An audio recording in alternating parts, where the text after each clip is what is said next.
కేంద్ర మంత్రివర్గ పునర్వ్యవస్థీకరణలో ఊహించని రీతిలో పదవి దక్కించుకున్న ఎంపీ కిల్లి కృపారాణి ఉత్తరాంధ్రలోని బలహీన వర్గాలకు చెందిన మహిళతో పాటు విద్యావంతురాలు కావడం వల్ల ఆమెను తొలిసారే అమాత్య పదవి వరించింది. 2009 ఎన్నికల్లో శ్రీకాకుళం లోక్సభ నియోజకవర్గం నుంచి కిల్లి కృపారాణి తొలిసారిగా ఎన్నికయ్యారు. కేంద్ర మాజీ మంత్రి ఎర్రన్నాయుడిపై విజయం సాధించి ఆమె సంచలనం సృష్టించారు. 1965 నవంబర్ 19వ తేదీన జన్మించిన ఆమె వృత్తిరీత్యా వైద్యురాలు. 2004లో కృపారాణి మొదటిసారి రాజకీయాల్లోకి వచ్చారు. అదే ఏడాది సాధారణ ఎన్నికల్లో శ్రీకాకుళం లోక్సభ నియోజకవర్గం నుంచి కాంగ్రెస్ పార్టీ తరపున పోటీ చేసిన పరాభవమే ఎదురైంది. తెలుగుదేశం అభ్యర్థి ఎర్రన్నాయుడు చేతిలో ఓటమి పాలయ్యారు.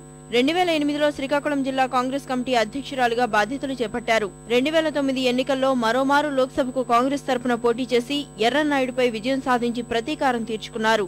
ఉత్తరాంధ్ర నుంచి ఇప్పటికే కిషోర్ చంద్రదేవ్, పురంధేశ్వరి కేంద్ర మంత్రివర్గంలో ఉన్న సమీకరణాలను దృష్టిలో ఉంచుకుని కిల్లి కృపారాణికి అవకాశం కల్పించారు. ఉత్తరాంధ్రలో ఎక్కువ సంఖ్యలో ఉన్న బలహీన వర్గాలను దృష్టిలో ఉంచుకుని కళింగ సామాజిక వర్గానికి చెందిన కిల్లి కృపారాణికి కాంగ్రెస్ అధిష్టానం కేంద్ర మంత్రి పదవి కట్టబెట్టింది. స్వచ్ఛంద సంస్థ ఏర్పాటు చేసి 2 దశాబ్దాలుగా జిల్లాలో కృపారాణి సేవా కార్యక్రమాలు నిర్వహిస్తున్నారు.